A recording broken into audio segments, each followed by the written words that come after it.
Manchester City switched to survival mode at the Etihad just when it seemed like all hope was lost. As the clock ticked into the 94th minute and fans in the stands began preparing for a draw, Matheus Nunes appeared like a bolt of lightning, a composed strike, a goal as precious as diamonds. In that moment, nobody cared about Pep's all-midfield setup, ticket prices, or the lack of a traditional number 9. There was only one thing that mattered: the electrifying, instinctive feeling of being alive again in the Champions League race. It was a late winner. It was the response of a champion at a time when rivals were starting to drift and lose focus. Manchester City, once accused of slowing down, lacking ideas, and fading into the background, suddenly became the most dangerous team in the top 5 battle. Ironically, it all stemmed from a match they themselves thought they might not win, if not for that final, fateful moment. Both sides knew the life or math value of every point in this Premier League race. Manchester City and Aston Villa produced a tense back-and-forth thriller, and only one team stood tall at the end. City opened the scoring, were pegged back, nearly fell behind, and then surged forward at the very last breath. But if you only look at the 2-1 final scoreline, you will miss countless moments from this nerve-wracking match. It took just 17 seconds for Aston Villa to stun the Etihad into silence. Marcus Rashford, wearing the claret and blue of Villa, was booed relentlessly by City fans because of his Manchester United roots, and he nearly silenced them for good with a thunderous shot that crashed against the post, a clear warning to City's backline. Yet it was Manchester City who struck first. In the 7th minute, after a crafty move by Jack Grealish down the left wing, the ball was whipped across the box and took a deflection off Bernardo Silva. The Portuguese midfielder fired a shot that forced Emiliano Martinez into a save, but in a bizarre moment, the Argentine keeper mishandled the ball, allowing it to slowly trickle over the line. A moment he will not want to revisit in the post-match analysis. But City's lead did not last long. Just 11 minutes later, Rashford silenced the stadium. In a swift counterattack, Jacob Ramsey was brought down by Ruben Dias inside the box. Referee Chris Kavanagh initially waved play on, but after a VAR check he pointed to the spot. Douglas Luiz stepped up with ice in his veins and sent Stefan Ortega the wrong way, leveling the score. His slow, defiant celebration added tension in the air. The stats confirm it. Rashford is a true nemesis for City. This was his 6th goal against them in the Premier League, trailing only Jamie Vardy and Wayne Rooney among visiting players at the Etihad. The cruel irony: a player loaned out by Manchester United was the one keeping Aston Villa's Champions League hopes alive. But City were not going down without a fight. After conceding, they launched wave after wave of attacks with the intensity of a cup final. Set pieces, quick combinations, and sharp passing kept coming. And then, the improbable became reality. In the 94th minute, after a low cross from Jeremy Doku, Matheus Nunes arrived right on cue and calmly slotted the ball home. The Etihad erupted. Pep Guardiola sprinted down the touchline like a child embracing his staff, as if he and his team had just escaped the depths of crisis. After the match, Pep spoke with a blend of sarcasm and relief. "We are not used to scoring in the final minutes. I thought that was Liverpool's or Arsenal's specialty this season, but today I am really happy for that moment." Against an opponent considered one of the strongest in Europe right now, Manchester City showed resolve across the pitch. No one can deny that Aston Villa played with heart. They defended tightly, stayed focused, and threatened City multiple times with sharp counter-attacks. But when you concede your 8th goal after the 90th minute in a single season and lose your 15th straight match against Manchester City, the pattern becomes too hard to ignore. Unai Emery's side has a habit of falling short in the moments that matter most. A draw might have been enough to keep Villa in the top 5 chase, but Nunes' cold-blooded strike changed everything. What happened at the Etihad was a vivid reminder of what it means to have the DNA of a champion. City may not always play their best football, but they always know how to win when it counts. If you only glance at the scoreline, you might think City controlled the entire match. But in truth, there was a deeper story. This late-season version of Manchester City is not the free-flowing, dominant side of old. They are surviving with a very different identity, pragmatic, calculated, and at times, unconventional in their use of personnel. Instead of deploying speedy wingers to exploit the flanks, Guardiola went with a heavily centralized system packed with midfielders. No Julian Alvarez, no Phil Foden, no Jack Grealish in the starting 11. Not until the second half did Jeremy Doku come off the bench. Up front, Mateo Kovacic played as a false nine, operating just ahead of a midfield that included Kevin De Bruyne, Bernardo Silva, Rodri, Ilkay Gundogan, and Joao Cancelo, tucked inside.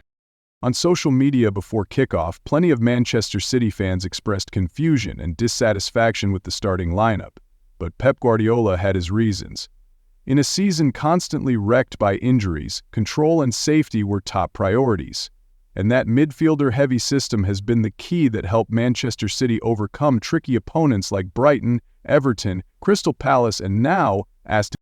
Beyond tactics, there was another layer that made this match carry extra weight: the growing rift between Manchester City and the very fans who love them the most. Before the match, supporter groups organized protests outside the Etihad, voicing opposition to rising ticket prices and the club's season pass policies. Tickets for the clash with Aston Villa were priced at £71 for adults and £42 for children, figures many families felt were slowly robbing them of their right to live the football memories they once cherished.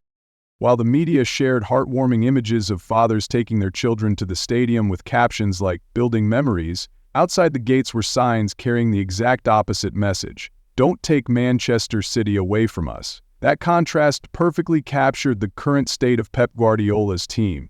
On one hand, they remain a winning machine, still capable of deciding matches in crucial moments. On the other hand, the identity that once made fans fall in love, expressive, entertaining football, seems to be fading. Manchester City can still control results, but they no longer control the emotion pouring from the stands. And that only underscores one truth: Pep is choosing the most pragmatic, most secure route to the ultimate goal: securing a Champions League spot, at any cost. And if Manchester City finish the season in the top three, with a trophy from either the FA Cup or the Club World Cup, no one will talk about the strange lineups or Pep's rotation decisions. The win over Aston Villa did not just bring 3 points, it lifted the citizens into third place with 61 points, creating a 4-point gap over Villa, who now sit in 7th. More importantly, the remaining fixtures are relatively comfortable for Manchester City. They will face Wolves, Southampton, Bournemouth, and Fulham, 4 matches where, if they maintain current form, they could realistically take all 12 points. Meanwhile, their direct rivals like Villa, Chelsea, Nottingham Forest, and Newcastle have to battle each other and are already trailing City by between 1 and 4 points. From a place of instability, the blue half of Manchester now holds all the cards at the decisive stage of the season. That is why Aston Villa's defeat hurts even more. They defended with discipline for nearly the entire match, held Manchester City to a draw at the Etihad, and came within touching distance of a vital point, one that could have kept them firmly in the Champions League race. But everything collapsed with one single strike, at a moment when both legs and minds were drained. It is no surprise that after the match, Youri Tielemans could not hide his frustration. "It is really frustrating. We played so hard, stopped almost all their attacks, but that is football. They scored and we did not." Tactically, this defeat was a direct blow to Aston Villa's Champions League hopes. It must be said, this was Aston Villa's 15th straight loss to Manchester City, and they were not the only ones disappointed. Teams like Nottingham Forest, Chelsea, and Newcastle all shared in the frustration. Before the match, they had hoped the two sides would cancel each other out, opening a path into the top 5. But now the picture has changed. Forest have dropped to 4th, Newcastle stand 5th, and Chelsea have been pushed out of the top 5 altogether. Let us not forget, this season the Premier League was granted an extra Champions League spot by UEFA due to strong European performances. That means 5 teams will qualify, and the 3 points Manchester City just picked up did not only push them forward, they struck a direct blow to their rivals, a double win in every sense. It is no coincidence that after the match, Pep Guardiola declared with confidence, "We are entering the final stretch of the season, facing direct rivals for the Champions League. Aston Villa are one of the best teams in Europe right now, and we played well in every area, defense, midfield, all at a very high level."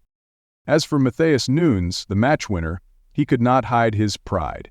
This game was absolutely crucial. The opponent was very tough, So from the start, the whole team knew we had to fight to the end, and in the end we got it done. In stark contrast to the celebration on the Manchester City side, Aston Villa boss Unai Emery tried to stay composed, though his eyes betrayed the regret. I am proud of the players' fighting spirit.